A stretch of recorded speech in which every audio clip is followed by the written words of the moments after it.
भूस्खलन के खतरे के बीच फिर शुरू हुई ड्रिलिंग। पीएम मोदी ने समस्या को लेकर सीएम धामी से की फोन पर बात।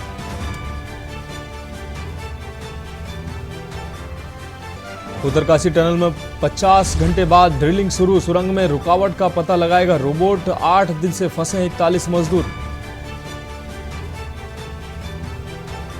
उत्तरकाशी टनल में 5 जगह से रेस्क्यू होगा। टनल की दोनों साइड वर्टिकल और परपेंडिकुलर ड्रिलिंग होगी। 7 दिन से, आपको बता दें 8 दिन से फंसे हैं 41 मजदूर। उत्तराखंड भाजपा की तैयारी तय किए अनुसूचित जाति जनप्रतिनिधि सम्मेलन के कार्यक्रम।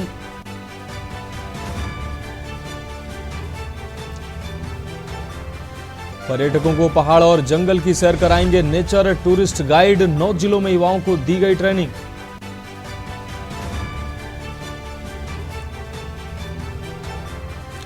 और रिलायंस ज्वेलर्स शोरूम में डकैती के अगले ही दिन बिहार पहुंच गए थे बदमाश। मददगारों ने पूछताछ में किए कई खुलासे। आप देख रहे हैं के न्यूज, खबरों का सारथी। नमस्कार, उत्तराखंड की खबरों के साथ मैं हूं मनोज मानस। शुरू करेंगे खबरों का। उत्तराखंड में लोकसभा चुनाव की तैयारियां तेज हो गई हैं। चुनाव के लिए सभी राजनीतिक दलों ने इस दंगल को फतेह करने की कोशिशें तेज कर दी हैं। आपको बता दें, इसी के तहत सत्ताधारी दल भाजपा ने अपने सांसदों और विधायकों समेत तमाम पदाधिकारियों को जरूरी जिम्मेदारी भी सौंप दी है। इसी कड़ी में भाजपा ने सांसदों और विधानसभा चुनाव में हारी हुई 23 विधानसभा सीटों की जिम्मेदारी तय कर दी है। इसके साथ ही भाजपा ने केंद्र सरकार की विकसित भारत संकल्प यात्रा के समन्वय का जिम्मा भी सांसदों को सौंप दिया है। साथ ही विधायकों व अन्य जनप्रतिनिधियों को भी कम से कम 3 दिन यात्रा में शामिल होने के निर्देश भी जारी कर दिए हैं। आपको बता दें कि केंद्र सरकार ने जनजातीय क्षेत्रों में विकसित भारत संकल्प यात्रा शुरू की है। इस यात्रा के तहत अभी विभिन्न जनजातीय क्षेत्रों में विशेष शिविर आयोजित कर लोगों को केंद्र सरकार की योजनाओं की जानकारी दी जा रही है। वहीं लोकसभा चुनाव से पहले राज्य सरकार ने यह साफ कर दिया है कि वह राज्य में निकाय चुनाव नहीं कराने जा रही है। सरकार राज्य में निकाय चुनाव नहीं कराएगी। जिलाधिकारी और अन्य निकायों का कामकाज एसडीएम रैंक के अधिकारी बनाए जाएंगे, वो देखेंगे। आपको बता दें, प्रशासक के तौर पर इनकी नियुक्ति होगी। प्रशासक की नियुक्ति 6 माह के लिए की जाएगी, क्योंकि 1 दिसंबर को निकायों का कार्यकाल समाप्त हो जाएगा और अभी तक मतदाता सूची बनाने का कार्य भी कंप्लीट नहीं हुआ है। निकायों में ओबीसी आरक्षण भी तय करने का काम नहीं हुआ है। ऐसे में यह साफ हो गया है कि फिलहाल निकाय चुनाव नहीं होंगे। वहीं निकाय चुनाव न कराने को लेकर विपक्ष लगातार सत्ता पक्ष पर हमलावर भी है।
पहले पार्टी राज्य के सभी वोटरों से संपर्क साधने के प्रयास कर रही है। इसके माध्यम से लोगों को केंद्र की योजनाओं का अधिक से अधिक फायदा हो, ये भी सुनिश्चित करने को कहा गया है। वहीं कांग्रेस का कहना है कि जनता भाजपा को सबक सिखाने की तैयारी में है। माहौल कांग्रेस के पक्ष में है। कांग्रेस प्रदेश अध्यक्ष करण माहरा प्रदेश भर में भ्रमण कर कार्यकर्ताओं की नब्ज टटोल रहे हैं। साथ ही जनता का मूड और माहौल भी भाप रहे हैं। विकसित भारत संकल्प यात्रा 15 नवंबर से पूरे देश भर में प्रारंभ हुई है। पहले चरण में जो जनजातीय जिले हैं 68 जिले, उनमें यह यात्रा प्रारंभ हुई है। 23 नवंबर से और 26 जनवरी तक ये यात्रा सभी जिलों में चलेगी, इसकी योजना बन रही है। इसका मुख्य उद्देश्य यह है कि सरकार के द्वारा जन जन के लिए जो विकास की योजनाएं लॉन्च की गई हैं, जो विकास के काम हुए हैं, जो योजनाएं हैं, बहुत सारी योजनाएं हैं जो जनहित की हैं, उन तक लोगों की पहुंच बढ़ाना। इस यात्रा में वैन होगी जिसमें प्रचार की सामग्री भी होगी, आवेदन पत्र भी होंगे, विभाग के सभी अधिकारी कर्मचारी उसमें रहेंगे और वही मौके पर ही लोग आवेदन पत्र भी भर सकते हैं। युवा भारत पोर्टल पर युवा जो है अपना पंजीकरण भी करवाएंगे और उनको योजनाओं की जानकारी भी दी जाएगी और उससे सीधे जोड़ने का काम भी इस यात्रा के माध्यम से होगा। हमारे माननीय विधायकगण ये अपेक्षा की गई कि कम से कम 3 दिन अपने विधानसभा क्षेत्र में जो यात्रा निकल रही उसमें वो लोग उपस्थित रहें। माननीय सांसद, चूंकि उनका क्षेत्र काफ़ी बड़ा है, 14 विधानसभाएं एक लोकसभा क्षेत्र के भीतर में पड़ती हैं, तो माननीय सांसदों से भी अपेक्षा है कि वो अधिक से अधिक अपने क्षेत्र में इस यात्रा में रहें। बहुत अच्छा रिस्पांस है। आम आदमी हमारे संग जो है व्यक्ति वो हम लोगों से जोड़ रहे हैं और उनके मन में भी अनेकों प्रश्न हैं जिनको लेकर हमसे भी प्रश्न कर रहे हैं। Ankita murder case, VIP, Kedarnath सोने की चोरी, SSC भर्ती घोटाला, पटवारी paper leak, law and order, महंगाई, बेरोजगारी, इन सब पे लोग चर्चा कर रहे हैं। ओल्ड पेंशन स्कीम, चतुर्थ श्रेणी कर्मचारियों की नौकरी बंद होना और अग्निवीर योजना, इन सभी में लोगों का खासा इंटरेस्ट बढ़ा है और लोग इन विषयों पे हम लोगों से बात करने भी आ रहे हैं। मैं जहां भी जा रहा हूं खासी संख्या में वहां लोग उपस्थित हो रहे हैं। जो है अंदरूनी झगड़ों में फंसी हुई है, समझ नहीं आ रहा है यहाँ कार्यकर्ताओं के कि हरीश रावत की कांग्रेस है कि प्रीतम की कांग्रेस है या जो वर्तमान अध्यक्ष हैं मेहरा जी उनकी कांग्रेस है। इस गुटबाजी के कारण वो जितनी भी यात्राएं निकालने की घोषणाएं करते हैं वो उनके कार्यालय से बाहर नहीं निकल पा रही है। ये दुर्भाग्य है लोकतंत्र का कि इतना बड़ी पार्टी और गुटों में बटी है। इसीलिए कांग्रेस वर्तमान में उत्तराखंड के अंदर खात्मे की कगार पर है। बीजेपी की जो महासंकल्प यात्रा है, भारतीय जनता पार्टी यात्राएं हर मोड़ पर उनकी यात्राएं हैं। जनता के बीच में उनका जाना ये बताता है कि अकूत संपत्ति की मालिक ये भारतीय जनता पार्टी 24 घंटे चुनाव के मोड में है। इनको फर्क नहीं पड़ता कि उत्तराखंड कर्ज की गर्त में डूब गया, पहाड़ से पलायन हो गया, राजधानी का पता नहीं है, उत्तराखंड भ्रष्टाचार की भेंट चढ़ गया, जनसंख्या विस्फोट यहाँ हो गया। इन्हें इससे फर्क नहीं पड़ता। इनको तो इतना पता है कि कैसे चैनलों के माध्यम से, प्रिंट मीडिया के माध्यम से जनता की आंख में धूल झोंक कर अब ये जनता के बीच में संदेश दे रहे हैं यात्रा निकालकर। एक तरफ जहां 2024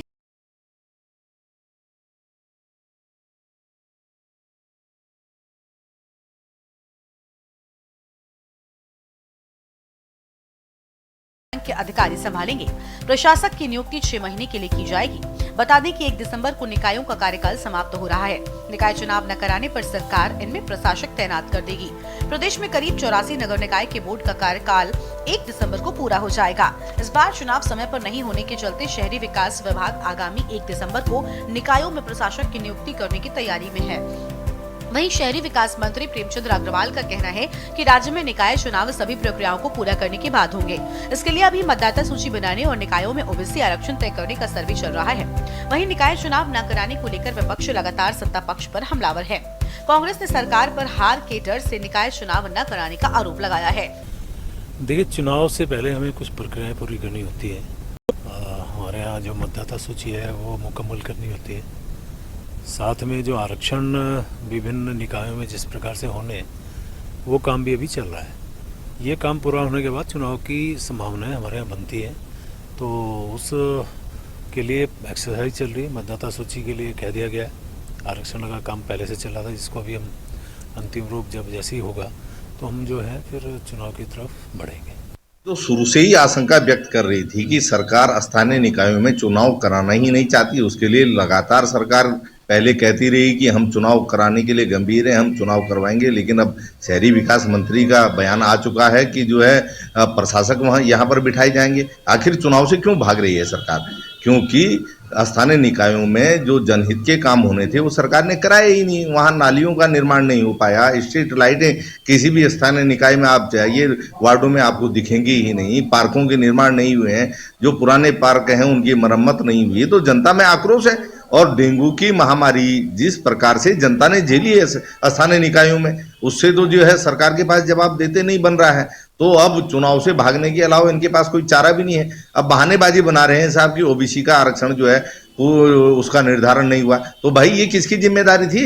6 महीने पहले से जो है चुनाव की तैयारियां हो जाती हैं, तो इसमें तो चुनाव आयोग भी फेल है और सरकार का सिस्टम भी फेल है। कुल मिलाकर लोकसभा चुनाव के लिए समय 6 महीने से भी कम का रह गया है।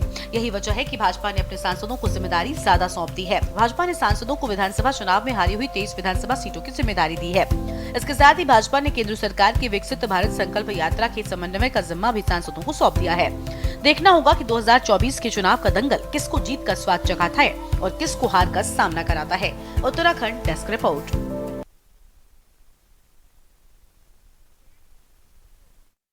की खबरों में वक्त एक ब्रेक का है, जल्द हाजिर होंगे।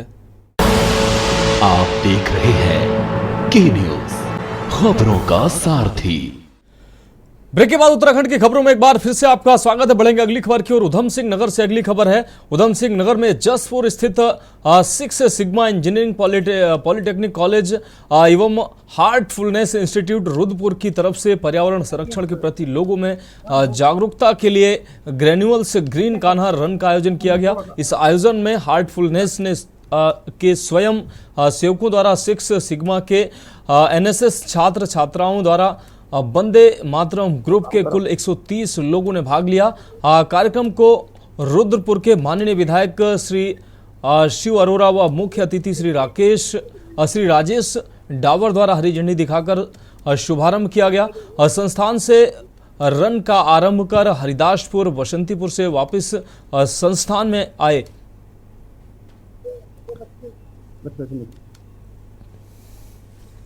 जागरूकता आज ही है। आज जो है हार्टफुलनेस की टीम सहज मार्ग के माध्यम से ग्रीन कान्हा रन के माध्यम से जो है एक जागरूकता अभियान लगाया गया है, जिसमें लगभग 150 सहभागिता जिसमें बच्चों की रही और अन्य जितनी सहज मार्ग की जितनी टीम है उनका इसमें सहयोग रहा है। इसके बाद हमने जो है कुछ प्लांटेशन भी करनी है, कुछ प्लांटेशन हो चुकी है, अभी हम लोग पौधे लगवाने हैं। आप यहाँ पर हरा भरा इसकी एक आपके सामने जो है प्रत्यक्ष प्रमाणित है।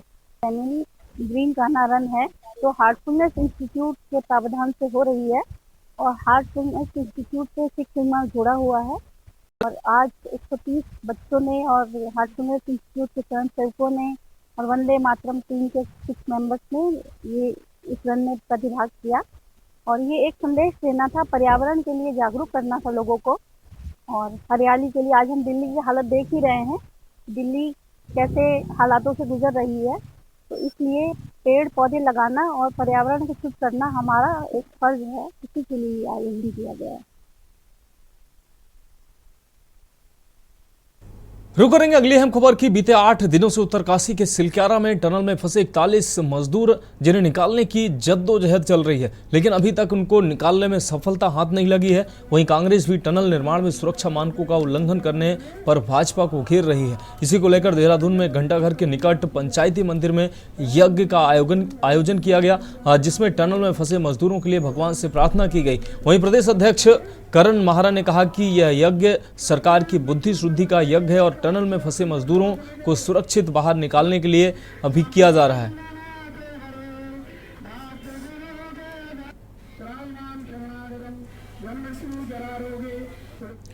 उत्तराखंड की खबरों में वक्त एक और ब्रेक का है, जल्द हाजिर होंगे। आप देख रहे हैं के न्यूज, खबरों का सारथी। ब्रेक के बाद एक बार फिर से आपका स्वागत है। रुक करेंगे अगली अहम खबर का। खबर देहरादून से है, जहां गांधी पार्क में राष्ट्रीय मजदूर कांग्रेस इंटर के बैनर तले पूर्व रायपुर विधायक हीरा सिंह बिष्ट ने मजदूरों के लिए प्रार्थना की है। आपको बता दें, विधायक ने अपने बयान में कहा कि उत्तरकाशी के सिलक्यारा के टनल में फंसे 41 मजदूरों के लिए हमने यहां पर प्रार्थना की है। इसमें राज्य सरकार की टनल निर्माण में बड़ी लापरवाही सामने आई है। वहीं टनल का निर्माण कर रही कंपनी भी इसमें दोषी है, जिसका खामियाजा टनल में काम कर रहे मजदूरों को भुगतना पड़ रहा है।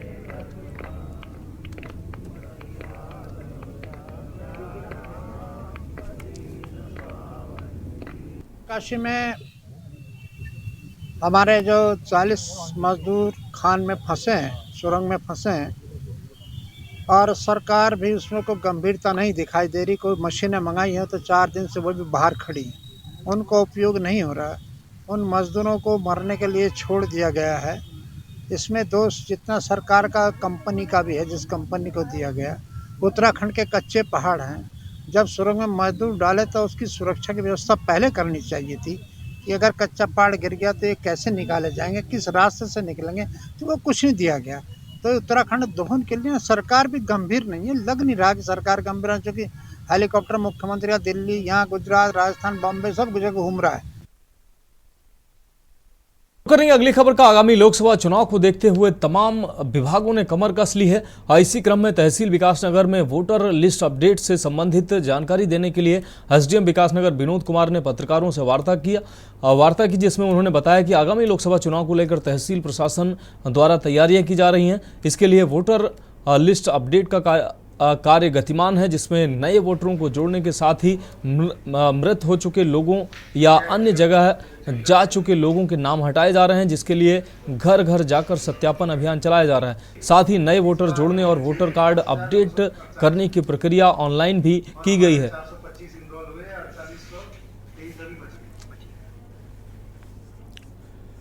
बढ़ेंगे अगली खबर की ओर। उत्तराखंड हाईकोर्ट ने उत्तरकाशी के सिलक्यारा में टनल के अंदर फंसे मजदूरों को शीघ्र बाहर निकालने को लेकर दायर जनहित याचिका पर सुनवाई करते हुए कोर्ट की खंडपीठ ने मामले को गंभीरता से लेते हुए राज्य सरकार से 48 घंटे के भीतर जवाब पेश करने को कहा है। मामले की सुनवाई के लिए कोर्ट ने 22 नवंबर की तिथि नियत की है। कोर्ट ने मिनिस्ट्री ऑफ डिजास्टर मैनेजमेंट, सचिव, लोक निर्माण विभाग, केंद्र सरकार, नेशनल हाईवे विकास प्राधिकरण को नोटिस जारी कर जवाब पेश करने को कहा है। आपको बता दें कि समाधान एनजीओ कृष्णा विहार देहरादून ने जनहित याचिका दायर कर कहा है कि उत्तरकाशी के सिलक्यारा में पिछले 12 नवंबर से 40 मजदूर टनल के अंदर फंसे हुए हैं, लेकिन सरकार उनको अभी तक बाहर निकालने में असफल साबित हुई है। सरकार व कार्यदायी संस्था टनल में फंसे लोगों की जान पर खिलवाड़ कर रही है। कई दिन हो चुके हैं, उनको निकालने के लिए नए नए जुगाड़ खोजे जा रहे हैं। जिन लोगों की वजह से इन मजदूरों की जान खतरे में पड़ी है, उन पर आपराधिक मुकदमा दर्ज किया जाए। पूरे प्रकरण की जांच एसआईटी से कराई जाए। हमारा सिर्फ ये कहना है कि जो ह्यूमंस वहाँ पे फंसे हुए हैं, जो 40 लोग वहाँ पे फंसे हैं, उनको जल्द से जल्द बाहर निकाला जाए। और सरकार जो अब नई चीज़ें लेके आई है कि हम सारे इक्विपमेंट्स ले आए हैं, तो ये टनल के अप्रूव होने से पहले उन्हें सब लेके आना चाहिए था। हमने सिंपली ये प्रे करा है कि कोई भी ह्यूमन बीइंग की लाइफ इसमें जानी नहीं चाहिए। जो जैसे हैं वो सेफ तरीके से आए और पूरी एसआईटी एक कॉन्स्टिट्यूट करें, जिसमें कि किसने ये प्रपोजल को सैंक्शन किया, जो टनल बनाया है इसके अंदर, उसके खिलाफ एक क्रिमिनल इंक्वायरी करे। और ये स्टेट की पूरी क्रिमिनल लाइबिलिटी है, स्टेट का, क्योंकि क्रिमिनल नेग्लिजेंस है, जिसकी वजह से आज इतने लोगों की जान अटकी पड़ी है। जो अंदर है वो तो सफ़र कर ही रहे हैं, जो उनके परिवार बाहर हैं वो भी इसकी वजह से काफ़ी दुख, डरे और सहमे हुए हैं। अब बढ़ेंगे अगली खबर की ओर। खबर पौड़ी से है, जहां कोटद्वार से चौबट्टा खाल आने वाली बसों की श्रीकोट खाल एकेश्वर के समीप भिड़ंत हो गई। दुर्घटना में बस में सवार 22 लोग घायल हो गए। सतपुली पुलिस कंट्रोल रूम को सूचना मिलने पर थाना अध्यक्ष दीपक तिवारी, पुलिस बल, एसडीआरएफ और राहत एवं बचाव उपकरणों के साथ घटनास्थल पर पहुंचे। थाना अध्यक्ष दीपक तिवारी ने जानकारी देते हुए बताया कि बस कोटद्वार से चौबट्टा खाल जा रही थी। इस दौरान चौबट्टा खाल से बस कोटद्वार आ रही थी, तभी श्रीकोट खाल एकेश्वर के पास एक मोड़ पर बसों में आमने सामने की टक्कर हो गई। मौके पर पहुंचे पुलिस बल व एसडीआरएफ की टीम द्वारा खासा मशक्कत कर घायलों को तत्काल रेस्क्यू किया गया है। दुर्घटना में घायल 22 लोग घायल हुए हैं, जिनको प्राथमिक उपचार के लिए अस्पताल भेजा गया है। आपको बता दें, पुलिस टीम द्वारा 108 की मदद से हंस फाउंडेशन अस्पताल सतपुड़ी सेण लोगों को भिजवाया गया है।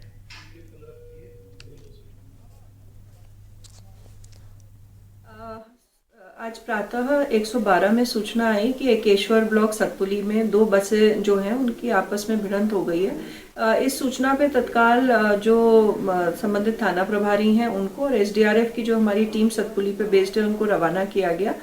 मौके पे किसी को ज़्यादा चोट नहीं आई थी और जो लगभग 22 लोग घायल थे उन्हें तत्काल एम्बुलेंस के माध्यम से जो निकटवर्ती हंस फाउंडेशन हॉस्पिटल है वहाँ भेजा गया है। किसी के भी मेजर इंजरी की सूचना नहीं है और जो भी है वो हल्की फुल्की चोट है और कई ऐसे थे जिन्हें प्राथमिक उपचार देकर उनके घर के लिए रवाना किया गया। देखिए, जो घटना है वो राजस्व क्षेत्र में हुई थी, परंतु चूंकि हमारे यहाँ 112 में सूचना प्राप्त हुई थी, इसलिए निकटवर्ती थाना जो है सतपुली, वहां से तत्काल फोर्स को और एसडीआरएफ को रवाना किया गया था और फोर्स द्वारा तत्काल मौके पे पहुंच के जो भी घायल थे उनको एम्बुलेंस के माध्यम से निकटवर्ती हॉस्पिटल भेजा गया। तो उत्तराखंड की खबरों में अभी के लिए इतना ही। मुझे दीजिए इजाजत और आगे आप देखिए के न्यूज इंडिया का विशेष कार्यक्रम मंथन हमारे प्रधान संपादक दुर्गेन चौहान जी के साथ।